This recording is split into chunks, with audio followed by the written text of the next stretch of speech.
More than 800 people with one mission, promoting a healthy environment. We are the West Virginia Department of Environmental Protection. We can all make a positive impact on our environment as individuals, and together we can make a difference. But imagine that impact magnified hundreds or even thousands of times. And that's the difference a large organization or business or governmental entity can have by making greener choices. That was the message at a recent Lunch and Learn event at Marshall University, hosted by the university's Sustainability Department. Campus and local business leaders got a chance to learn about how their purchasing decisions, considering not only whether the products they choose are green or not, but things like whether they can be recycled or reused at the end of their useful life. Participants learned that going green is not an all or nothing proposition, but there are shades of green, and by making environmentally responsible choices, organizations with their substantial buying power can make a big difference. There's a big perception out there in the world that anything green necessarily means higher costs, and that's it. And that causes people to sort of stop and not want to even start doing anything in this green space. But the truth is you can find a lot of ways, whether it's product categories or specific processes or just behaviors, that lead to cost savings when you're going green. And that's savings in terms of economics. But there's also a whole host of other savings: saving resources, saving energy, saving water, saving health from a toxicity standpoint. Lots of reasons beyond just for green's sake. The truth is, a lot of the impacts that your organization has are embedded in the product choices you're making. So really, it's at that point, when you're making a decision about what you buy or don't buy, whether it's going to be product A or product B or product C, you're actually making a lot of decisions that affect the supply chain, obviously, because that's where the impacts are, and affect your operations. So people forget how much what they buy is critical in terms of driving their environmental footprint. In fact, the majority of their footprint is in what they buy, and much less in their operations and in the waste.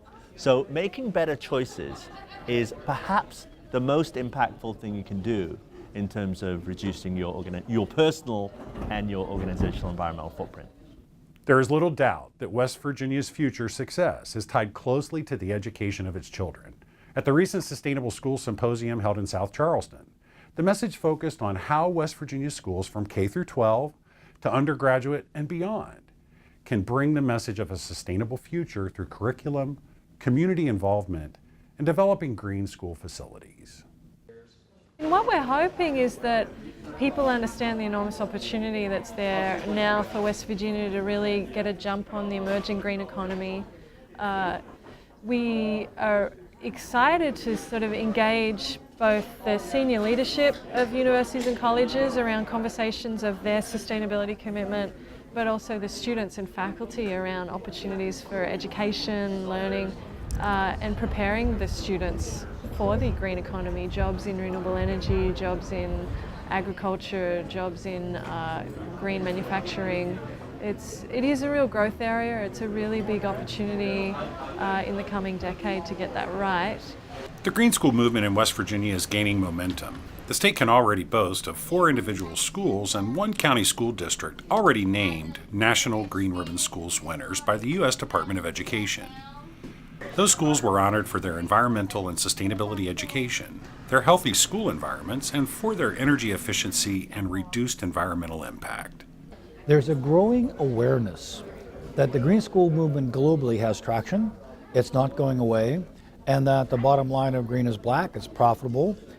But the larger takeaway is that the investment in green school facilities, green school buildings, can also translate into improving the educational delivery process.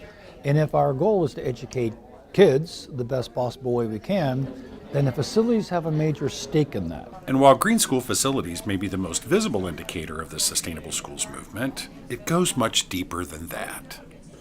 As a parent and as a taxpayer, I want to optimize the investment that we make in the educational delivery process for the sake of our children, their future, their jobs, the green economy, where all this is going. And as a taxpayer, I'm willing to invest in that. So how do they benefit from that class? Winners of this year's West Virginia Sustainable Schools Awards will be announced in January. Those winners are nominated for the national award. U.S. Green Ribbon Schools winners will be announced in April. Just ahead, some impressive totals from a group of dedicated volunteers.